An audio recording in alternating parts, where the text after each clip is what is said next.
Hello folks, welcome back to the history of Western music. This week we're going to be talking about the classical era, an introduction to a very influential time in music. I particularly like this guy in the background. He seems pretty cheeky with his little mustache. I should do that. Just shave it down very thin and curl up the tops. That'd be pretty epic actually. Alright. As always, folks, you can find this presentation and the slides on our Google Classroom if you wish to go through it at your own pace. Here we go. Here's a little timeline. Remember, the classical era takes place primarily from 1750 all the way to the end of the 1800s. 1750 to 1820. Okay, at the end of the second decade of the 18th century. Or 19th century. Boy, my math is off today. I'm sorry, folks. So, the classical period, 1750 to 1820.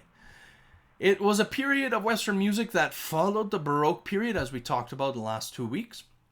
Okay, it lasted roughly 70 years, not a very long period of time, but the music that has come out of the classical period is exceptionally remembered and still even used and played today. Okay, in contrast to the music of the Baroque period, much of the music of the classical period is characterized by simpler melodies and very musical textures.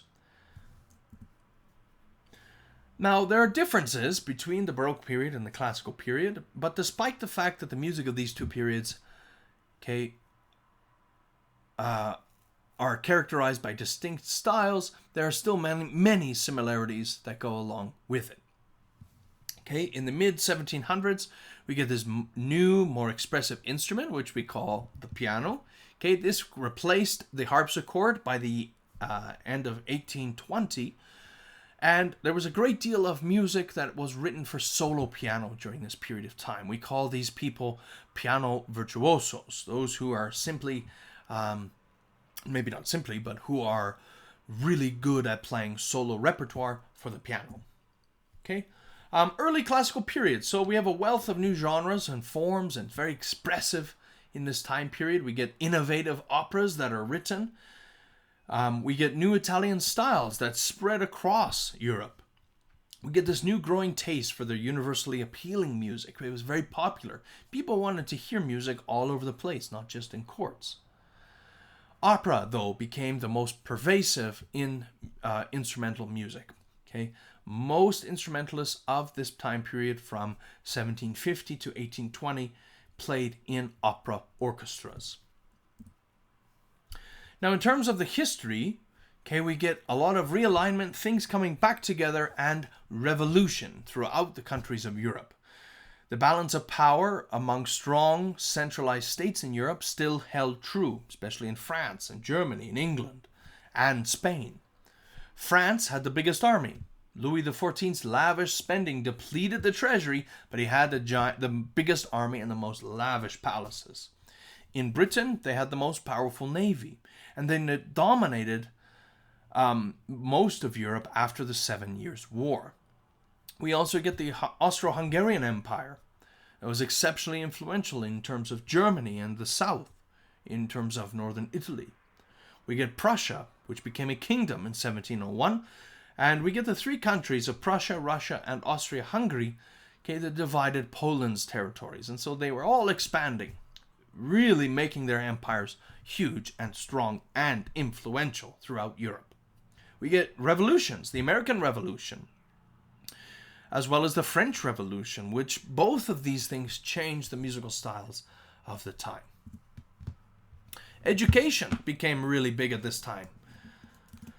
Learning and being educated was huge. We get new schools that were founded for the elite and middle classes, but the lower classes did not have access to education, and especially education in music. London in 1702 created the first daily newspapers where information was disseminated and given to people throughout England. More books were published, more books were purchased, read, and circulated throughout the public. That includes the printing of music. We get the period of Enlightenment with people such as Voltaire and Voltaire and Jean-Jacques Rousseau, who really truly believed in this idea of reason and science and the values that came with them. The promise of new political economic order echoed in the arts too, this more structured style of music. There was also a renewed study of the classical past. So Classicism and the Enlightenment culture. So later in the 1700s, we get the classical ideas that combined philosophical and the intellectual movement, which we know today as the Enlightenment. And you would have learned about the Enlightenment in social studies as well as in English as well. Artists, musicians created different pieces and works that were characterized by clarity and the regularity of structure, right? This idea of simplicity. There was also, though, the rule of strong aristocratic sovereigns, kings, and hereditary rights from Louis XIV, Frederick the Great, Maria Theresa, Catherine the Great in Prussia and Russia. We also get the Industrial Revolution, new economic powers at this time, which trickled down into the printing of music and the development of instruments and the evolution of the technology of instruments as well.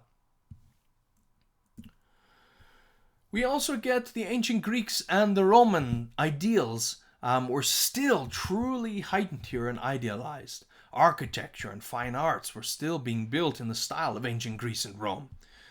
This idea of unity and proportions, everything needed to be exactly together and everything needed to work harmoniously together in the classic era, the classical period.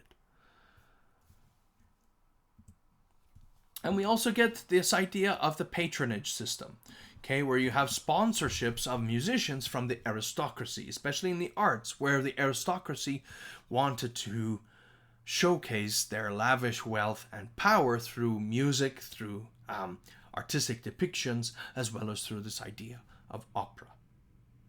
And there were many different opportunities for women in this time, right? In Italy and France, we get a lot of prominent women featured in opera and court ballets. We get court instrumentalists and music teachers of the nobility coming from female musicians. We get a lot of performances at home in the aristocratic salons, which were organized and performed primarily by female musicians. We get Maria Anna Mozart, who is Mozart's sister, and she was a very famous operatic singer, and she toured extensively with her brother throughout Europe. We also get Maria Theresia von Paradis, who is a friend of Mozart, who is a blind composer and worked with Mozart in composing music for the everyday person to listen to.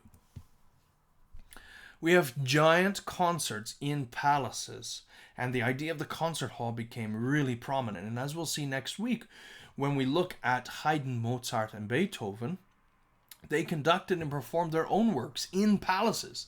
They were also commissioned to create works from these kings and queens. We get a lot of amateur musicians playing at this time as well. But instrumental music really took off in this time period. Instrumental music was primarily made for the entertainment for players and for the listeners themselves. Composers pleased performers and audiences and made money from this. We get a lot of instrumental imitations of classical music from the past, especially in opera, and the stories and myths that come from opera as well. So the standard of the orchestra was really big. The orchestra took off during this time period, and the standard set of orchestra music was set in the classical period.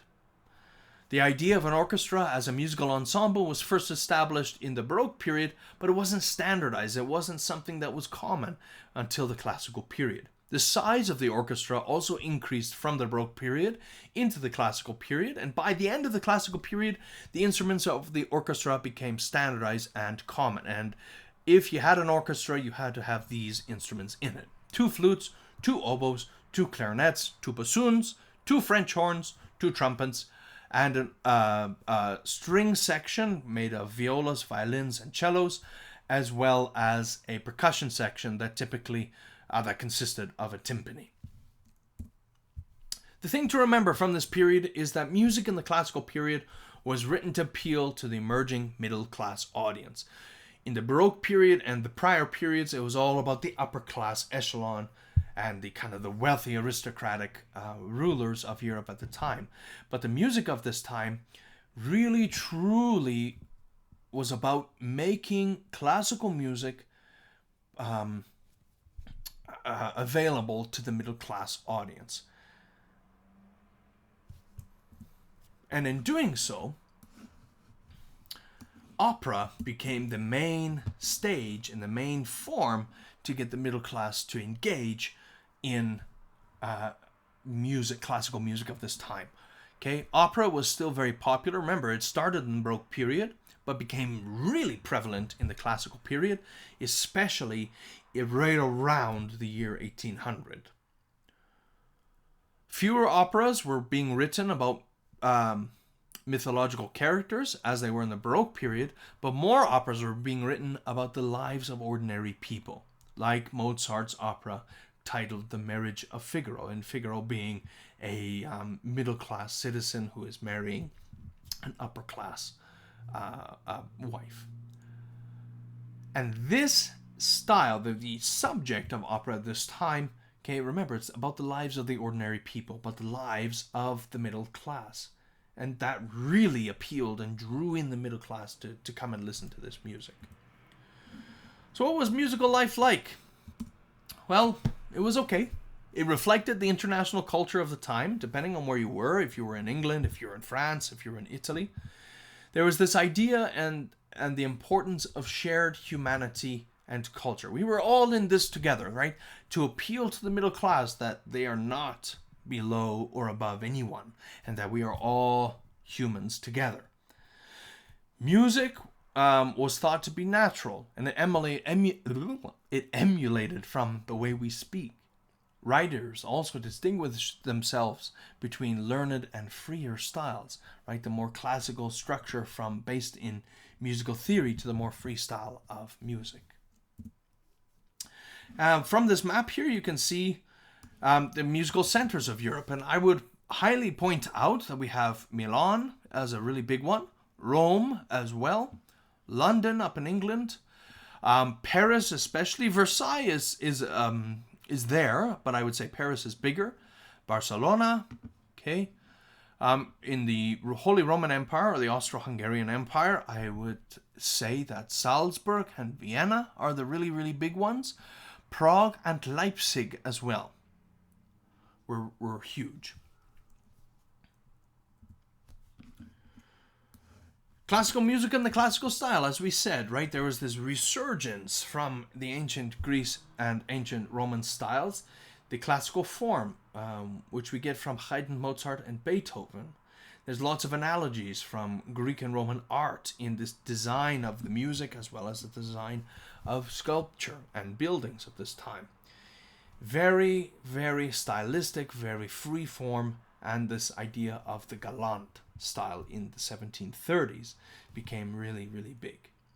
And we get this, the empfindsam style from Germany, okay, and it comes from the German verb empfinden.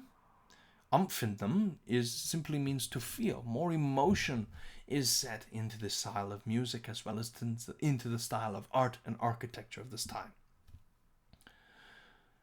Musical amateurs were really big at this time as well. People who were not classically trained were picking up instruments and playing for the general public. We also get music journals and histories coming out, which catered to amateurs, which catered to people purchasing instruments, purchasing these new technologies, as well as purchasing music and going to musical concerts, especially in the opera, to gain inspiration. And like I said, we've got a lot of public concerts happening during this time, okay? And the musical tastes and styles differed in the classical era as those of the Baroque era, where there's a variety of different styles that coexisted at once, where you get these distinctive traditions that develop national forms of opera, where you get the national form of opera based in Germany, which is one style, where you get the national form of opera based in Italy, which differs quite greatly than the German style. And if you said that, oh, well, Mozart, sure, he was a German composer, but he wrote primarily Italian operas. Many German people would say, actually, those operas are based in the German style, but they just happen to be played and performed in Italy. So there's lots of rivalry going on in these national styles of opera. And the preferred style of music was more in the vocal range. Lots of trends happening. Okay, remember we talked about painting, sculpture, architecture. Okay, all of it was based in this idea of neoclassicism. Remember, neo is the Latin word for new. That's everything for today, folks, on the classical period. Next week, we're going to take a look at Haydn, Mozart, and Beethoven, the artists of the classical period, a very short period of only 70 years, but exceptionally influential into what we listen to even today. As always, if you have any questions, folks, please feel free to email me at any time. And don't forget to answer this week's discussion question on the classical period. That's everything for today, folks. Have a wonderful day ahead. Bye now.